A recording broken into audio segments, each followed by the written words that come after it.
Olá, sejam muito bem-vindos e bem-vindas ao podcast Age Free Worlds, o espaço onde a gente procura derrubar as barreiras da idade e mostrar que o verdadeiro valor está no que você faz, independentemente da sua idade.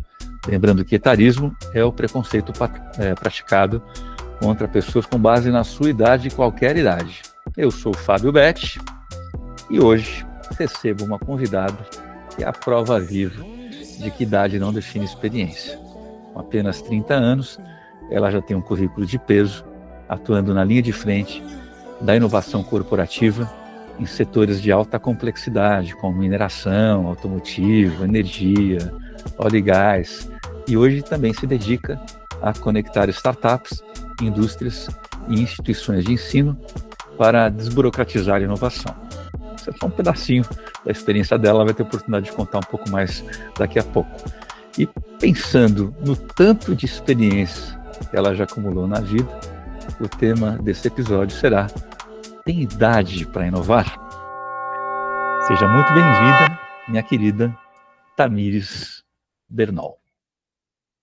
Boa, obrigada, Fábio. Obrigada aí pela oportunidade, pelo espaço de fala. Um oi para todos, né? E todas aí que vão nos ouvir, estão nos ouvindo. Bom, como o Fábio falou, né? Eu sou a Tamires, tenho 30 anos. Atualmente estou aí como gerente de inovação aberta e corporativa, né? Numa consultoria. Hoje eu estou no setor de óleo e gás, né? Mas já passei por esses setores aí que o Fábio comentou, né? De mineração, de construção, de automotivo. Sempre com inovação, tem mais ou menos 10 anos aí que eu estou atuando com inovação, 10, 12 anos, desde a faculdade.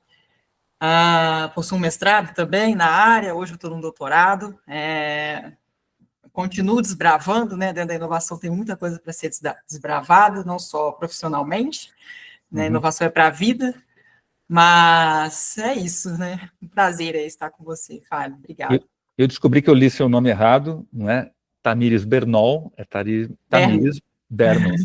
Então, corrigido aqui, sem problemas. ao vivo, não, errar o nome não é legal. Tamires Bernol. Tamires, indo direto ao ponto, tem idade para inovar? Não, de jeito nenhum, de jeito nenhum. Na verdade, é bem engraçado isso, porque até se você pegar exemplos de pessoas, eu gosto muito de citar o Silvio Santos. Ele é meu principal, assim, de exemplo, quando eu falo de inovação, né, até numa idade mais avançada. Pô, Silvio Santos foi ser o Silvio Santos com 50 anos, né, que ele foi começar. Não que isso esteja, né, ele estava velho, de jeito nenhum. Né? Hoje em dia, na verdade, se você parar para pensar que a gente tem uma expectativa de vida aí, média, 90, 100 anos, pô, 50 anos é um garoto, né? Então, assim, até alguns empreendedores que eu vejo hoje acompanham muito o ecossistema de inovação e startups, muitos empreendedores hoje começam seus negócios aos 50, 40, isso tem até uma explicação, né? Porque às vezes a pessoa tem que deixar ali o emprego dela para poder investir, tem que ter um capital para começar. Então acaba que nessa idade aí, entre os 40, 50, até 60, eu já vi, que os empreendedores estão a mil, assim, cheios de ideias, já têm uma experiência de mercado. Então eu vejo muitos negócios começando. E também inovação não é só startup, né? Não é só empreender. Até em grandes empresas, né? Eu tenho meu time hoje, por exemplo, né? Eu tenho a honra de ser gerente hoje, líder de um time. Meu time tem pessoas aí de 20 anos, 18 anos, né? Que estão começando a inovação corporativa. E tem pessoas também já trabalhei, né, em grande corporação, com pessoas com 60, que estão ali o tempo todo se descobrindo no mercado, vendo tendência, viajando muito, né, para evento e se expondo. Então, não tem idade. Isso, assim, profissionalmente, tá? Agora, na vida, aí que...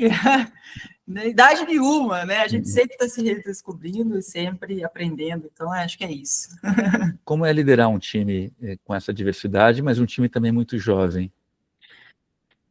Sim, para as pessoas que estão ali mais ou menos na mesma faixa geracional que eu, é mais fácil às vezes de entender, né? Às vezes uma decisão que a pessoa toma, uma escolha que ela faz, uma entrega que ela faz daquele jeito, é mais fácil de eu entender. Para mim, hoje, o que tem sido um grande desafio é realmente as pessoas mais novas, né, que vem aí da geração Z. Porque é uma geração, assim, que eu costumo falar, né, da minha geração, que é de millennials, né, para a geração acima, que é a minha, a gente tem muita similaridade. Vivemos ali a transição de tecnologia, né, a minha geração ainda pegou muito ali aquela transição, a gente ainda pegou o mundo sem internet, a gente ainda pegou essas coisas, né? Agora a geração Z é uma geração que já veio conectada, total, assim, eles não tiveram muito esse período de transição. E para mim hoje é um desafio maior ainda liderar as pessoas, né, mais jovens, muito porque pela assim, a diferença de ideias, né, em termos assim, de saúde mental, é uma geração que já veio muito preocupada com isso, que correto, tá? Eles estão muito certos nisso, mas é uma geração que já veio mais conectada com esses aspectos de saúde mental muito forte, esse conceito. É uma geração que já não veio tanto com o conceito de abraçar a camisa da empresa, né? Já é uma geração muito mais preocupada com o seu lado pessoal, que também não está errado, né? É um equilíbrio. Então, assim, até as entregas mesmo, né?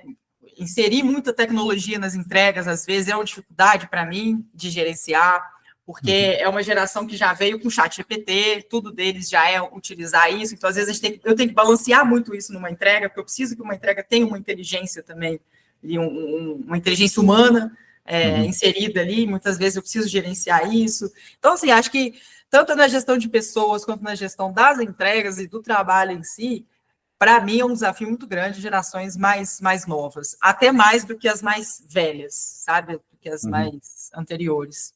E muita gente acha que também o etarismo só afeta os mais velhos, mas os jovens também sofrem com a ideia, às vezes, de serem muito novos para certas posições, tipo você, 30 anos, uma líder de equipe já estratégica.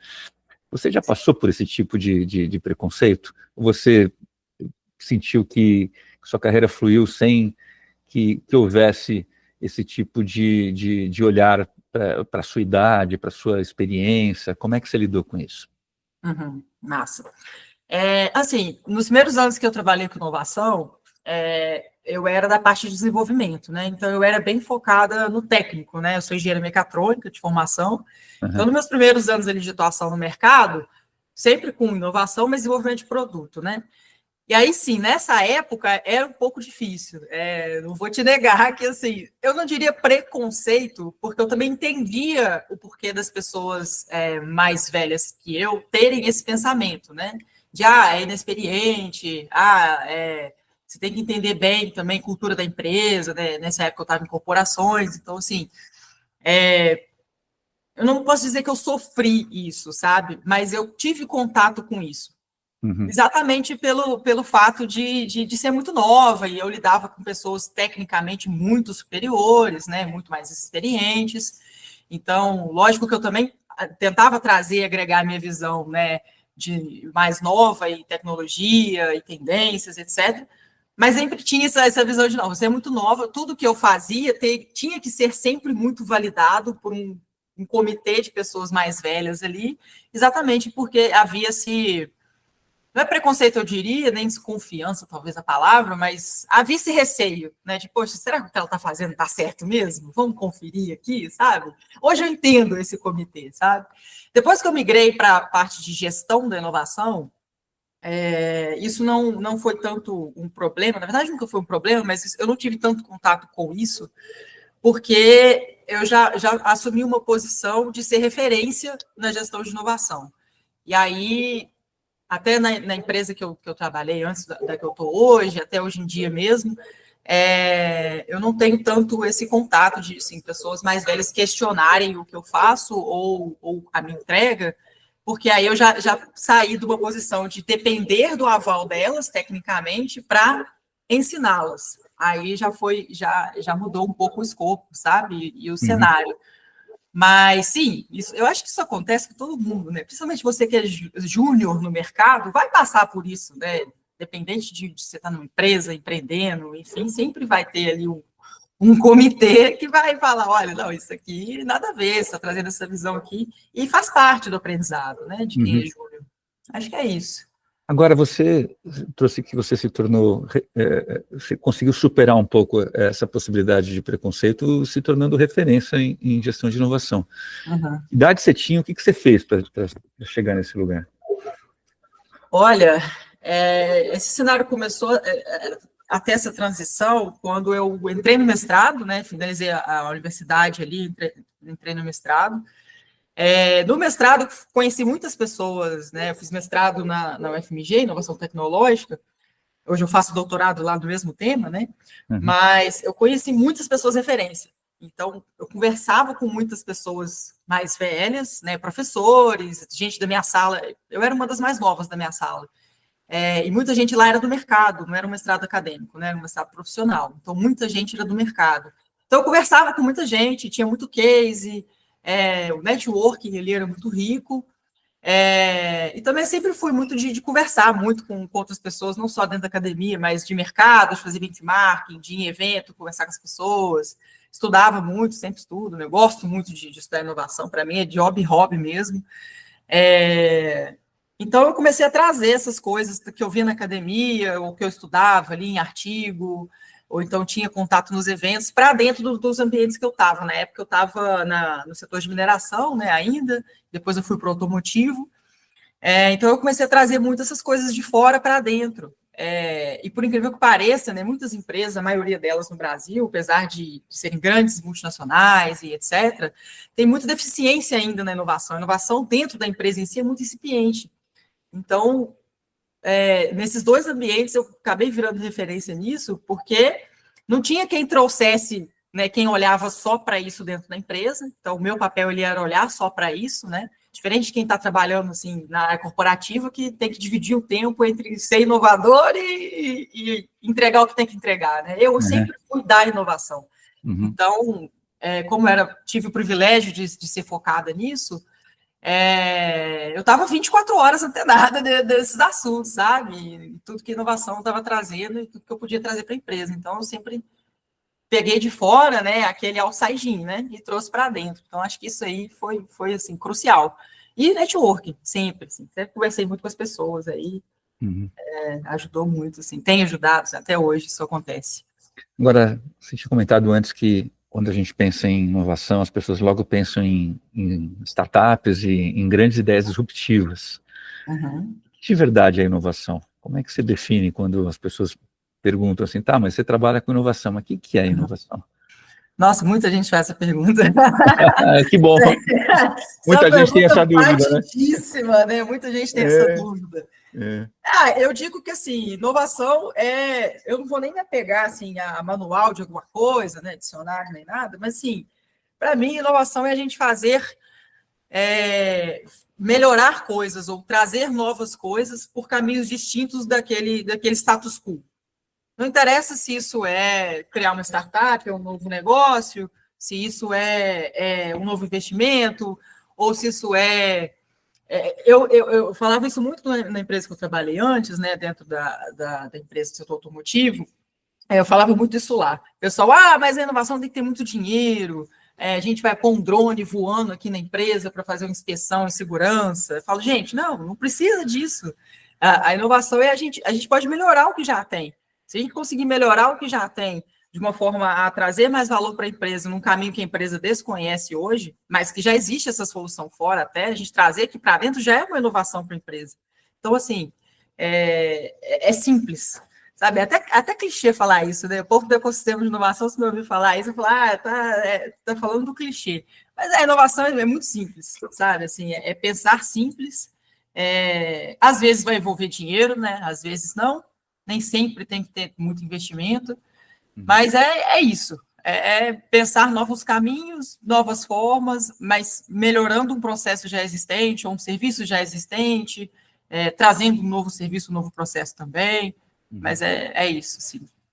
Uma das ideias que giram em torno da inovação é que ideias e perspectivas diferentes ajudam a gerar inovação. Uhum. E queria saber o quanto você sente que isso é de verdade, é verdade, e E num mundo que está com muitos desafios de diálogo, Nossa, nem falo. né? Como se isso é verdade, se essa crença é verdadeira, como trazer realmente essas conversas para um lugar de escuta e de curiosidade sobre a perspectiva diferente do outro, da outra pessoa, para que a gente produza algo inovador ou diferente, como você colocou juntos. Né, respondendo a primeira passagem, eu acredito que total que a diversidade é o que fomenta, é o gás do negócio, assim, sabe? É o quê da inovação. E por que isso, né? Isso é fácil, assim, da gente até entender por que isso, né? Se você tem ali um grupo que pensa igual, que vem de um contexto igual, que foi submetido às mesmas experiências, cara, o seu resultado vai ser né? Aquele grupo ele vai ter ali o viés de ter uma escolha, ele vai ter o viés, já vai ser enviesado pelo seu aspecto cultural e background, contexto, igual a ter um posicionamento. Se você tem um grupo, você acha que, se não me engano, tem até artigos disso, né? Eu já vi estudos disso, né? Diversidade e inovação. Se você tem um grupo que ele vem de contextos distintos das pessoas, né? Cada um vem do contexto social, cada uma vem de um contexto país distinto, nível de cidade mesmo distinta, regiões distintas, contextos raciais também distintos, né? Enfim, tudo isso você vai ter um outro resultado, totalmente diferente e totalmente até talvez mais aplicado ao que você precisa, porque vai ser um grupo que vai pensar diferente e vai ter um conflito de ideias imenso ali a resolver alguma coisa. Eu vejo isso no meu time. Né? Hoje, não só em aspecto de idade, mas hoje eu tenho um time, né, lá na consultoria a gente trabalha muito home office, né? Então isso me permite muitas coisas. Uma delas é ter um alcance muito grande nacionalmente, né? Então eu tenho pessoas do meu time que é lá do Nordeste, Recife, Salvador, tem pessoas do Norte, Manaus, eu tenho pessoas de Brasília, BH, né? Eu sou de Minas aqui, BH, tem gente do Sul. Então, assim, a amplitude de ideias que vem, porque as pessoas elas, né, têm essa tendência de trazer as soluções de acordo com o contexto delas, um número de variável gigantesco que a gente tem. Isso aí tudo compila em uma solução super assim diversa e super já pensada. Pô, cada um traz ali seu aspecto regional, cada um vive de um jeito, come uma coisa, o sotaque é distinto, né? A nossa reunião de daily é uma comédia, porque cada um traz um sotaque, né, da sua região, então assim, é muito legal. Sem dúvida, a inovação ela vai muito mais longe se houver diversidade. Isso aí não tem nem como a gente, né, ir contra isso, né? E aí, respondendo a segunda, como se preparar, né, para isso? Como fomentar o diálogo? Eu acho que, assim, a primeira coisa é ter o peito aberto, né? As pessoas têm que ter essa consciência de que somos iguais, mas somos diferentes. Então, assim, abraçar as novas ideias. Eu, como líder, principalmente, né? Eu tenho que entender que o meu time é diverso, cada um vem de um contexto, em amplo espectro, e como que eu conecto isso? Como que eu faço eles trabalharem juntos, né? O meu time hoje tem mais ou menos 10 pessoas, né? Eu pretendo chegar a 25 esse ano, talvez, então tem crescido muito. Como que eu faço essas pessoas todas diferentes se conectarem? É muito o meu papel como líder pensar isso, né? E eu realmente tenho trabalhado bastante nisso. E aí, assim, tem ferramentas que ajudam muito nisso e tem mesmo a abertura das pessoas. É trabalhar essa mentalidade de, nossa, eu aqui que sou do Rio Grande do Sul, aqui de Porto Alegre, poxa, eu tenho uma pessoa do meu time que é lá de Recife. O que essa pessoa pode contribuir para nós? E muito, sempre vai poder. Então, assim, acho que não tem um segredo, sabe? Eu não entendo que tenha um segredo, tipo, nossa, faça isso que a comunicação vai fluir e que as ideias vão aflorar e as coisas vão se conectar. É um trabalho muito sempre estar ali fomentando, falando disso. Existe também a parte de saber se comunicar, né, sem se impor, né, saber se comunicar de forma colaborativa. Tem alguns livros sobre isso, né, de comunicação não violenta, etc. Eu acho que ter essa consciência também é muito importante, sabe? E está aberto a isso, né? Está aberto a estar numa roda de diálogo diversa. Isso também é importante, sabe? No último episódio, eu conversei com Pedro Pitella, que é diretor de recursos de pessoas e cultura, na verdade, da Sanofi, né, do laboratório Sanofi. Legal. Ele é um 60 a mais e ele é um especialista em etarismo no mundo organizacional. Ele trouxe um tema bem interessante, porque a diversidade tem como grande trunfo justamente as diferentes perspectivas que permitem a gente poder olhar para o mundo que nos cerca de uma forma mais ampla mesmo, né? Porque cada um usa a sua lente e vê coisas que outra pessoa não é capaz de ver, que é fantástico. Sim. Só que na hora de você construir um time dentro de toda essa diversidade, que consegue colaborar e operar como um único time, um só time, é importante também focar nas semelhanças. Achei muito interessante isso. Legal. Né, porque senão parece que a gente é só diferente. E nós mais velhos, a gente fala assim, a gente já foi jovem também. Quando a gente era jovem, a gente não era tão diferente assim de outros jovens. Por mais que as condições fossem outras, o contexto era outro, o mundo era completamente distinto. Mas existia uma vontade de transformar o mundo, existia muita energia, muito questionamento, e a gente esquece disso. E aí a gente se separa, fica mais distante, né? Não tem nenhum problema olhar o mundo de uma forma diferente, mas é importante lembrar que nós temos também muitos pontos em comum e cultivar ou lembrar, né, se tornar consciente desses pontos comuns, vai nos ajudar a ter melhores conversas. Porque é natural, se você é totalmente diferente de mim e eu não consigo enxergar nada que nos una, meu sistema reptiliano vai estar lá, né, se defendendo de você, porque você é uma ameaça total à minha existência, né, uma estranha, uma pessoa que não tem nenhuma identidade que eu possa considerar comum, né? Vou brincar aqui, torcemos para o mesmo time, somos da mesma né? geografia, né? Temos alguma coisa, né? E eu não sei o quanto você também olha para esses times. E aí vou expandir, né? Porque você tem duas gerações com você, mas nas organizações, e certamente você lida com isso, você tem hoje pelo menos 4 gerações trabalhando juntas. Sim. Baby Boomers, né? 60 a mais. Você tem a minha geração X, que está lá encostada nos Boomers, mas também a sua Y e a geração Z. Você tem 4 gerações. E como você mesma colocou, você já percebe de maneira muito marcada a diferença dos milênios, né, da geração Y para a geração Z. E ao mesmo tempo, você falou, e ao mesmo tempo, eu percebo pontos em comum, né, que é a questão da tecnologia, tal, que é uma geração, essas duas gerações, elas assistiram, acompanharam, elas cresceram mais do que assistiram, né, no meio da revolução tecnológica mais importante que teve nos últimos 100 anos, né? Foram os últimos 20, 30 anos que foi uma explosão quântica, né? Agora, quando você olha essas gerações no mundo da inovação, que estão todos inovando, como você falou, gente de 40, 50, 60, e vocês com 30 a menos colaborando, né? O que você percebe de pontos em comum quando você olha toda essa galera? Será que tem algumas coisas que nos unam e ajudam a gente a sentar juntos de um lugar de estamos juntos, vamos olhar para as nossas perspectivas diferentes?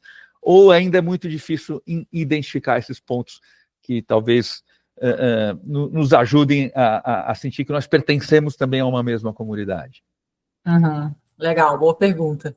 2 pontos que eu trago aqui, né? O primeiro eu acho que assim, as similaridades elas sempre existem, sempre vão existir. Eu acho que cabe muito, por exemplo, do pessoal assim 50, 60 a mais, também ter um pouco dessa, não diria, talvez uma empatia, né, de olhar o jovem, e não só eu digo, mas digo até geração Z mesmo, né, e realmente, assim, olha, eu já passei por isso, né, igual você falou, eu vejo isso acontecer até assim, dentro de casa, né, com meus pais, né, meu pai e minha mãe, eles são 60 a mais, E eu vejo muito isso neles. Às vezes eles ficam assim, revoltados com alguma escolha que eu tomo, né? Ou então alguns sobrinhos, meus gerações mais novas, tomam, fazem. Eu falo, mãe, mas você já fez isso, você já foi assim, você já passou por isso, é fase. E as fases, elas não vão mudar. Por mais que essa geração agora tenham esse acesso à tecnologia, mas eu acho que isso é do humano, né? Sempre vai ter a fase ali da adolescência, que as pessoas vão ser mais revoltadas, e o pai e mãe para lá, e amigo, e não sei o quê, faculdade. Aí depois já passa, vai mudando eu vejo isso comigo, né? Como que há 10 anos atrás, até 5 anos atrás, eu pensava de uma forma, hoje, com uma mulher adulta, eu vejo que, nossa, como que eu pensava isso, gente? Hoje, assim, hoje a escolha é totalmente outra, sabe? Então, assim, isso não vai mudar. Isso, por mais que venha tecnologia, venha questões geracionais, contextos, enfim, isso não muda. Então, acho que essa é a principal similaridade. O fato de ser humano e ter essa evolução humana da vida, isso não vai mudar. Né? Até da pessoa que está nascendo hoje, nesse momento, para a pessoa, né, para a pessoa que está desencarnando hoje. Isso não vai mudar. E agora é legal também se trazer isso, um outro ponto de similaridade, assim, trazendo mais para o contexto profissional. Eu estava num hub recentemente, né, eu estou falando aqui de Juiz de Fora, né, a cidade onde eu moro. Eu estava num hub aqui de Juiz de Fora, um Moinho, num evento recente. Eu estava numa roda de empreendedores, né, da cidade, empreendedores locais que têm sucesso, né, startups grandes aqui, 1 milhão mais de faturamento, enfim. Estava nessa roda de conversa. E aí são empreendedores mais ou menos aí na faixa dos 35, 40 anos, né? E a gente estava conversando, e eu falando, olha, como é que tá eu estava mudando para Juiz de Fora, recente, e aí eu estava, olha, como é que está o ecossistema local de empreendedorismo, o que vocês estão vendo aí e tal, vocês que são empreendedores mais de sucesso, referências locais, e aí eles falando, olha, 2 pontos, a gente está vendo muito jovem vindo para o empreendedorismo, muitas pessoas aí de 20 anos, 21 anos, né, que estão ainda na faculdade, mas já estão em incubadoras, etc., o que é muito legal, é uma similaridade com o que a gente pensa hoje, que é mudar o status quo, mas também a gente vê muita imaturidade dessas pessoas, não só, assim, maturidade de idade, mas de técnica mesmo, né? A gente vê que a gente entende que quando eu era dessa idade, eu não tinha tanta maturidade técnica assim, como está tendo hoje. Talvez por causa da tecnologia, de ter tudo pronto, né? Não sei.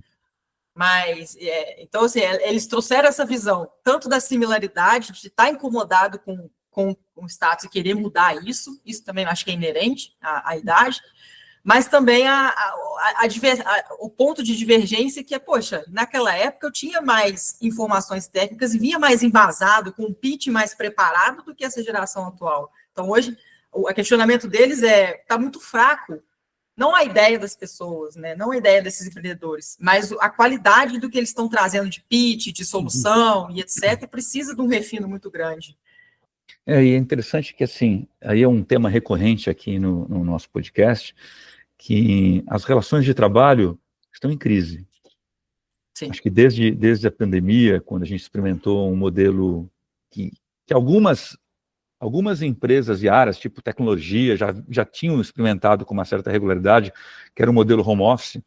Uhum. Então, o mundo se colapsou para esse modelo. Assim, claro que tem áreas estratégicas de saúde, de serviço de alimentação que não pararam e que essa conversa não faz sentido para elas, para essas pessoas, que continuaram trabalhando, correndo risco, etc., tal, porque tinham que fazer, de alguma forma, as cidades funcionarem, né? Vamos chamar de serviços estratégicos nesse momento. Mas um grande contingente de pessoas experimentou pela primeira vez o home office. E aí a pandemia passa e grande parte das organizações, inclusive as empresas de tecnologia, estão voltando não ao sistema híbrido, que foi quase que uma transição, mas para um sistema presencial quase full, em muitas empresas, presencial total. Isso é um tema que tem sido recorrente aqui no Age Free World, porque isso está gerando uma crise profunda nas relações de trabalho. O mais velho viveu mais tempo nesse sofrimento, nessa escravidão, vou colocar dessa forma agora aqui, e quase que está resignado, mas não está feliz. Sim. mas está Ele resignado. aceita, mas aceita indignado, né? Aceita, porque já sofri bastante e tal. Agora, o mais jovem, sobretudo esse mais jovem mesmo, geração Z, que entrou no mercado de trabalho nos últimos anos e já vivenciou um processo home office na largada, ele não está resignado nunca.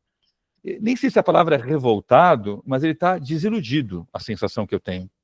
E aí o caminho do empreendedorismo é quase uma alternativa óbvia para assim, eu vou criar o meu modelo de organização, né? Porque aí vou empreender.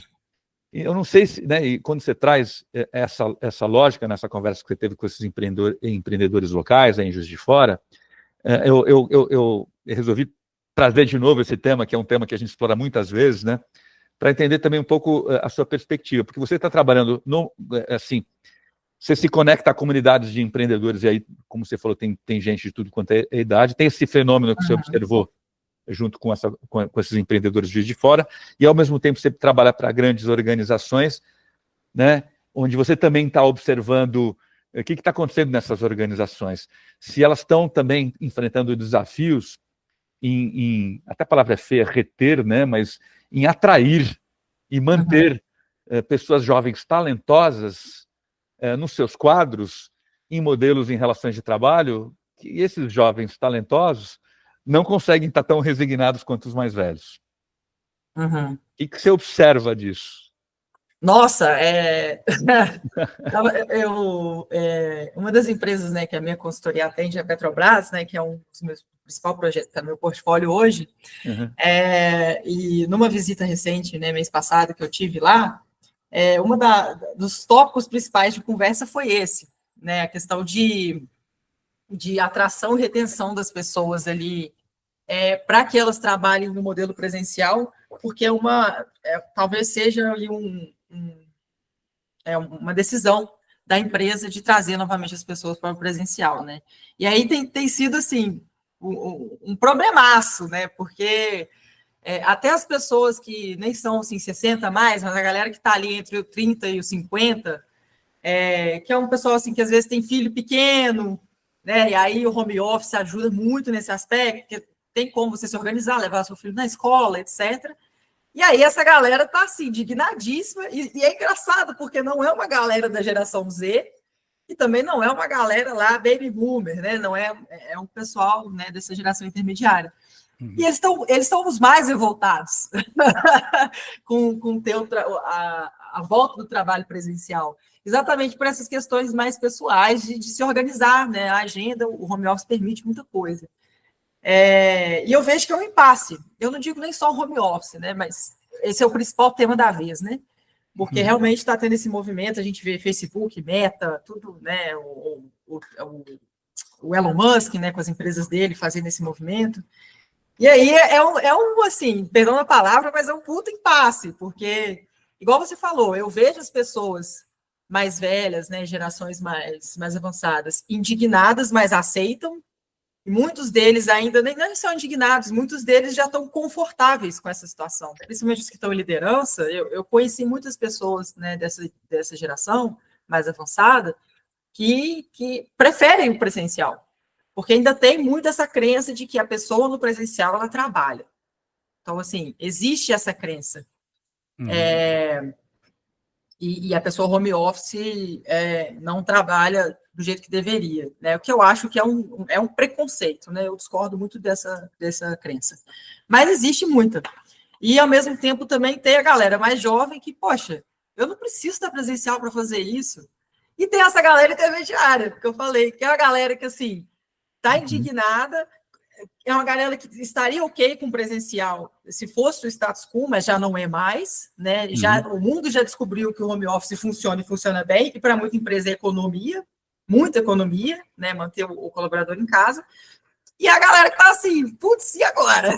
Tipo, vou ter que reorganizar minha vida inteira, da minha família, do meu filho, minha filha, etc., para poder voltar ao presencial. Então, assim, é uma realidade. Concordo com você demais, eu vejo essa realidade acontecendo. Né? Na empresa que eu estou hoje, né, a consultoria que eu trabalho lá na EPT, a gente trabalha muito com home office, então, assim, a gente tem o presencial também, existe o escritório presencial, as pessoas que preferem estar lá, mas não é uma obrigatoriedade, né? E a gente vê que é prós e contras, né? O pró, eu já te trouxe eu trouxe um deles, né, que é essa questão de ter pessoas do país inteiro trabalhando conosco, né, tem um alcance muito grande. A gente acaba tendo uma economia para a empresa também muito, muito boa. Os modelos de contratação podem ser diversos, né? Mas tem os contras, que é exatamente perder o contato ali, né? Eu acho que o híbrido é o melhor que funciona. Mas, assim, com certeza, existe esse impasse gigantesco. Eu vejo muito no mundo, alguns colaboradores, né, meus, até do meu time e da consultoria como um todo, pessoal que é dev, principalmente, né? Nossa, ali é o pessoal que está nessa vertente tecnológica, né, desenvolvimento, programador, etc., se falar que é presencial, você mata. Já era, a pessoa sai na hora, nem... Porque já se descobriu que, poxa, não faz o menor sentido mesmo, sabe? Então, assim, existe esse impasse grande, e até na empresa que eu trabalhei antes, né, do setor automotivo, havia isso também, né? Passou-se a pandemia, o pessoal foi conhecer o home office, voltou para o presencial ali, e ainda tinham pessoas mais novas ali, devs, que ficavam, poxa, o que eu estou fazendo aqui, entendeu? Dá para vir uma vez na semana e olhe lá, não precisa disso. E tinha essa briga, né, de como se adequar ao líder, que é numa geração mais avançada, ao seu liderado, que é um jovem programador ali, que já está nesse novo modelo inserido e boa, sabe? Eu acho que não tem resposta, tá? Assim, é muita conversa, é muito diálogo, eu acho que é o líder também saber ter essa empatia, esse entendimento e chegar num equilíbrio e acordo com o seu time, sabe? Acho que tem umas crenças que acho que vale a pena destacar aqui, e eu vou fazer depois a conexão com o tema da inovação. Acho que a primeira delas é que o trabalho home office eu como líder não controlo, porque eu não estou vendo. E é uma crença. E eu sempre brinco com essa crença, né? Mas você está num ambiente de trabalho, está todo mundo olhando no computador, mas quem disse que a pessoa está no computador trabalhando? Está produtivo, né? Está produtivo. Então, essa é uma primeira crença. A outra crença é que eu preciso criar vínculos com as pessoas para poder ter boas conversas, bons diálogos, tudo mais, e vínculos só se cria no presencial. Né? Estou falando que é crença, porque acho que, como você mesma trouxe, né, é difícil dizer se isso é uma verdade absoluta ou não, né, mas são crenças que estão por trás, eventualmente, de decisões que estão sendo tomadas com relação a essa volta ao presencial. E tem, às vezes, modelos de dados, né, que demonstram que talvez a produtividade não seja tão grande de um jeito ou de outro, e isso ajuda quem está defendendo uma tese a comprovar a sua tese. Eu vou brincar aqui, você pode fazer uma pesquisa que comprova que o home office, a produtividade é menor, e talvez você consiga fazer uma pesquisa que comprove que o home office tem uma produtividade maior. Porque assim, a gente aprende que muitas pesquisas são feitas, né? A indústria farmacêutica às vezes faz isso, você vai descobrir quais são os estudos mais favoráveis às suas teses, para comprovar suas teses. Mas o que eu queria te perguntar, na verdade, avançando um pouco nessa conversa aqui agora, para o mundo da inovação. Funciona melhor, ou tanto faz, né? Funciona melhor criar processos de inovação ou constituir projetos de inovação no presencial ou no home office, ou um modelo que tem as duas coisas, na sua experiência, né, nos projetos que você desenvolve, que de verdade contribui para projetos de inovação mais bem-sucedidos? Nossa, difícil a pergunta, mas a minha resposta vai ser a clássica depende. Mas serve também, mas e aí por que depende, né? Assim, vamos seguir nessa conversa aqui. A resposta vai ser a clássica depende, tá? Por quê? Eu acredito que, assim, por exemplo, tomando como um cenário, uma inovação corporativa ali, que você tenha desafios de dentro da empresa, trazendo aqui a minha experiência como um time de inovação, né? Eu acho que não faz sentido também você estar o tempo todo de casa e distante da realidade da empresa, por exemplo, para tangibilizar.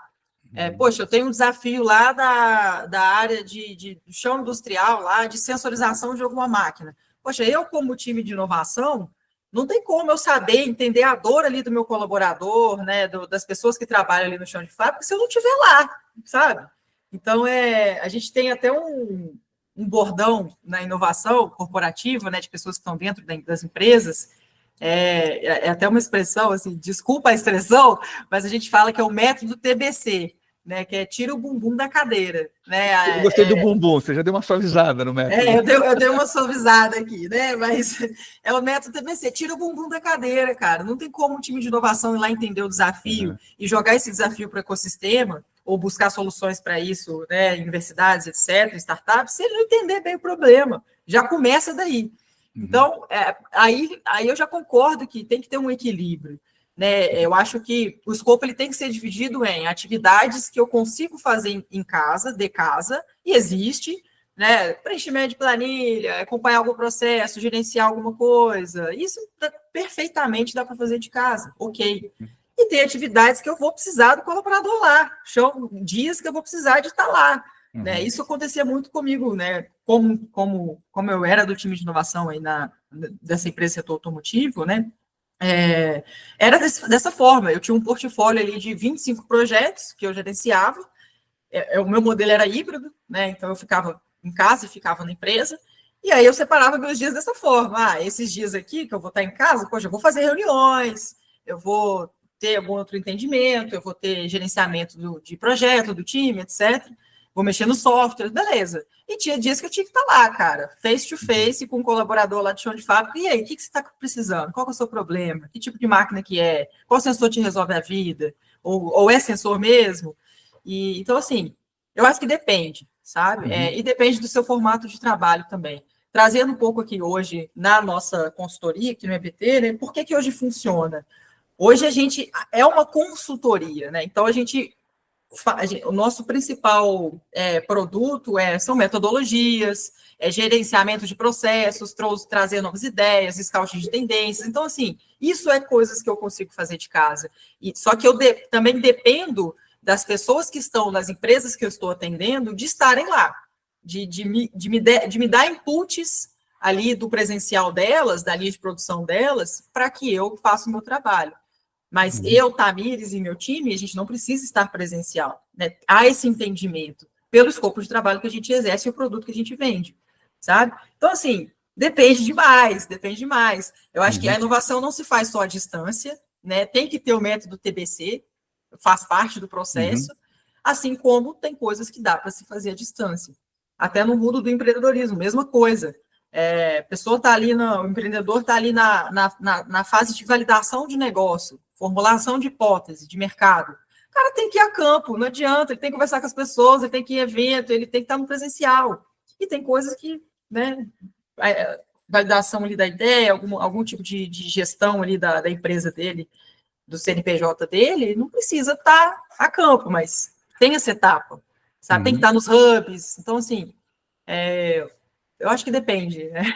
Se eu expliquei bem o depende, não, vai ser isso, sabe? Eu diria lindamente, né? Eu acho que você trouxe um tema dos contextos. No passado, talvez na era pré-revolução tecnológica, eu vou colocar dessa maneira, né? Ou revolução da informação, o nome que a gente queira dar para essa última revolução, talvez os contextos fossem mais simples.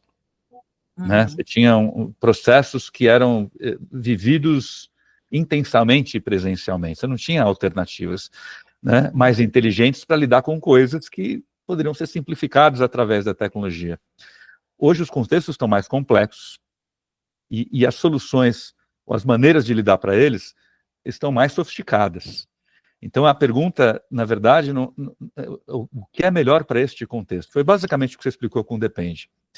E essa é uma pergunta que se torna complicada para as lideranças, porque vão obrigar elas a refletir sobre modelos historicamente bem-sucedidos que não precisava pensar muito.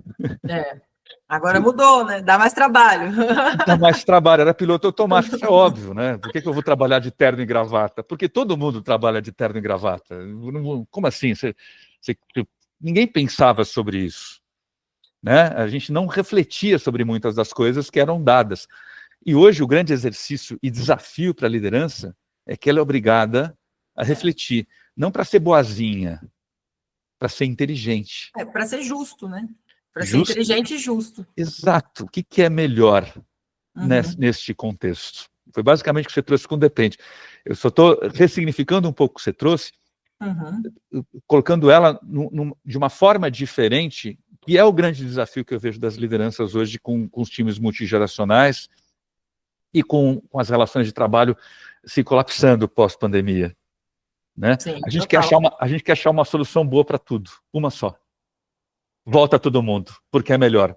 Mas melhor quando? Eu, quando vou, eventualmente tomar um café também, eu faço o meu TBC, né? Eu faço meu TBC e vou lá conversar com o meu cliente ali, tomar um café no ambiente dele e tudo mais. Eu vejo muitas pessoas neste ambiente fazendo reuniões online. Eu falo, o que está acontecendo aqui? As pessoas estão aqui no presencial, fazendo aquele silêncio, né? Fazendo reuniões online. Por que elas não fazem isso de casa? Né? Se elas vêm para a organização e o contexto é reunião online, não faz nenhum sentido ali para a organização. Então a organização tem que entender que quando as pessoas estiverem presencialmente, elas vão ter um contexto para elas estarem presencialmente. É uma agenda, um ritual, uma lógica, que é basicamente o que você explicou num processo de uma inovação industrial. Qual que é o contexto? Vivenciar a experiência daquela pessoa que está operando aquele processo, aquela máquina. Esse é o contexto. Né? Porque se eu for para lá, para a máquina, abrir meu computador e ficar fazendo uma reunião no computador, não faz nenhum sentido eu estar nesse espaço. Não absorve nada. Né? Então a reflexão é essa, né? Quer dizer, uma delas, né? Não tem mais como eu achar uma única solução que sirva, né? One size fits all, que sirva para tudo. Eu ia falar isso. Como servia no passado, era isso, era simples. Era copiar, colar e fazer desse jeito. Né? Isto dá trabalho. Se eu não acreditar que esta reflexão, que dá trabalho, exige esforço, exige vulnerabilidade, porque eu vou ter que ir para um espaço, não sei qual que é o melhor. Né? Se isso não for refletido num lugar que será que de valer a pena, seja por uma questão de justiça, que é o que você trouxe, e eu vou ainda ser mais ainda pragmático, seja porque é uma solução mais eficaz eu refletir sobre contextos, ou seja, eu vou gerar melhor resultado, seja para inovação, do negócio, para a salubridade, né, do ambiente, né? Se eu não conseguir pensar minimamente sobre isso, eu não vou parar para descobrir que eu vou ter que ter soluções diferentes para contextos diferentes. Eu vou simplesmente colocar volta a todo mundo, porque no geral é melhor. Está acontecendo no mundo e volta. Porque a Amazon fez. Né? Eu às vezes escuto isso, mas os caras já estão fazendo. Hã? Essa é a solução para isso? Ou seja, porque alguém fez. Não, porque se eles fizeram, então o quê? Né? Mas a gente está aqui, eu controlo o tempo, como eu falei sempre, né? Eu sempre termino igual, quem assiste os podcasts sempre vai falar, pô, lá vem o Fábio falar que está terminando. Né? Está terminando porque a gente controla o tempo e está realmente no finalzinho aqui. Eu acho que assim, você já percebe uma diferença entre a sua geração millennials e geração Z. Você já tem experiência bastante, apesar da pouca idade, pelo menos na minha perspectiva, 30 anos. Para quem tem 59, é o dobro da sua idade, tem a idade dos seus pais, mais ou menos. Né?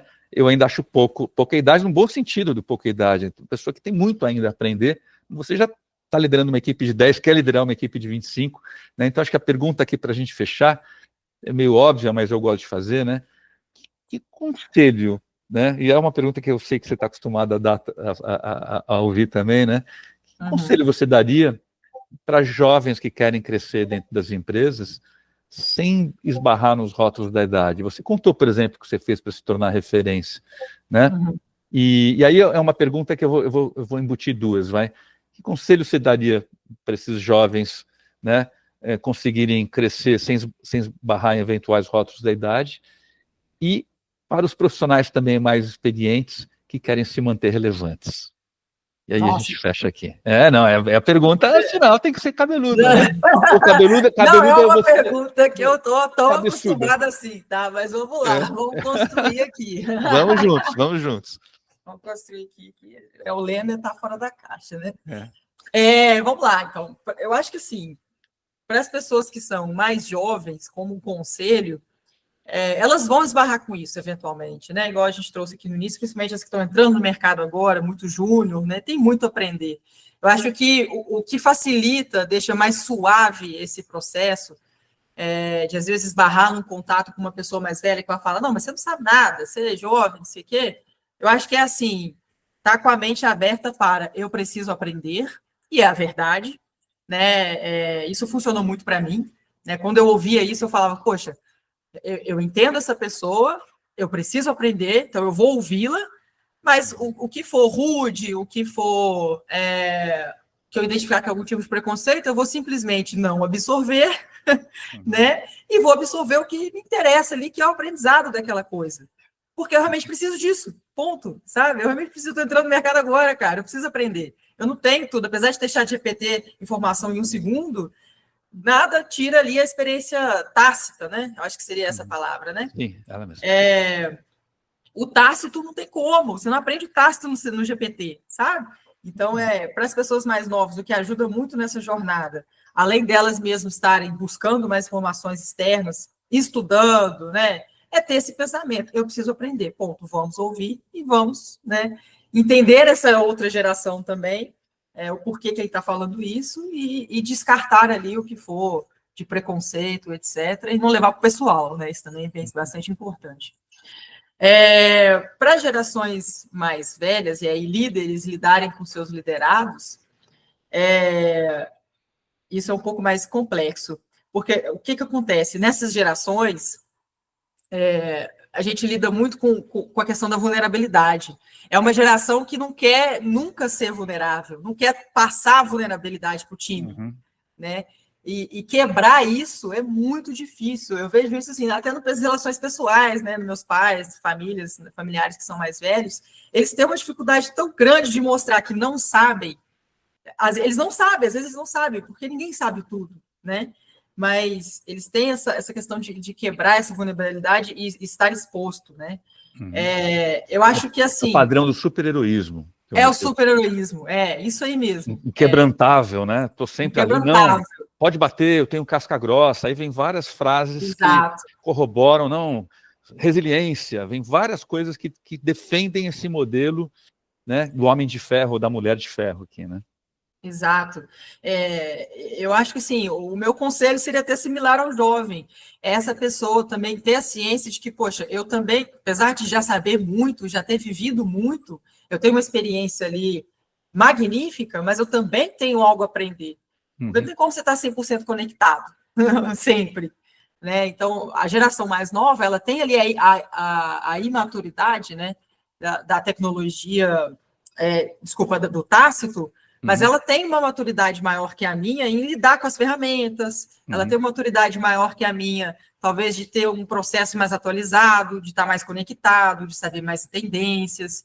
Então, vamos ouvir também, né? Eu acho que para o líder, principalmente, ouvir o seu time, né? Ponderar, muita coisa que ele vai ouvir, eu sei que ele vai descartar, tá? E muita coisa vai servir, ponderar e tentar quebrar esse preconceito de eu tenho que ser invencível. Porque para a geração mais nova, eu digo até a minha geração e as pessoas mais novas, né, a geração Z, é ok você falar que, poxa, eu não sei. O pessoal já lida bem com isso. Né? Eu, com o meu time mesmo, eu sou muito isso. Eu falo, gente, isso aqui eu não sei. Se alguém souber melhor que eu, puder me orientar, vamos lá. Vamos construir junto aqui. Não é porque eu estou na posição de líder que eu sei tudo que eles vão fazer e sim, está tudo correto que eu vou falar, sabe? Às vezes eu vou errar demais. Às vezes eu vou colocar uma pessoa errada na tarefa errada, eu preciso do feedback dela e de eu me posicionar como, poxa, errei, né? Vamos construir aqui onde você melhor se encaixa para eu poder saber, senão não vou saber nunca, sabe? Então, assim, eu acho que para o líder também de gerações mais velhas é ouvir o time dele e tentar quebrar isso. Eu sei que é muito difícil, tá? Eu vejo isso com meus pais. Nossa, como é difícil quebrar isso. Mas tentar quebrar essa vulnerabilidade quer dizer, deixar mais à mostra essa vulnerabilidade, porque isso vai trazer valor para ele crescer, para ele aprender como ser humano, como líder, né? E para o time dele ter essa conexão melhor com ele mesmo. Porque ninguém merece um líder que só delega e assim, é isso, eu sei tudo e valeu, sabe? Eu acho que tem que ter essa quebra, apesar de ser muito difícil, tal, que eu tô falando, não é fácil, não. É verdade, porque de alguma forma esse padrão do super-heroísmo trouxe sucesso. Trouxe. E esse é o problema. Sempre esse é o Mas problema. não é o único caminho, sabe? Claro, claro. E atualmente talvez não seja mais o melhor caminho, né? O mundo mudou bastante, os contextos são outros, como a gente conversou, e tem outros caminhos mais saudáveis para todos, e é um pouco o que a gente trouxe aqui, que são pontos em comum. Todo mundo quer um ambiente mais saudável, e a vulnerabilidade, poder assumir o não saber, é parte da construção desse novo ambiente saudável nas condições que a gente está vivendo juntos. Porque outro dia alguém escreveu, até para chamar atenção, para ser empáticos com os milênios, tudo aquilo que os milênios tinham passado nos últimos anos. E para outras pessoas de outras gerações, sobretudo as mais antigas, sermos um pouco mais empáticos com eles, né? Porque foi muita coisa junto. Daí eu só brinquei assim, eu entendo porque eu também passei por elas. Então é só para a gente saber que a gente está junto, não é questão de falta de empatia, a gente está junto.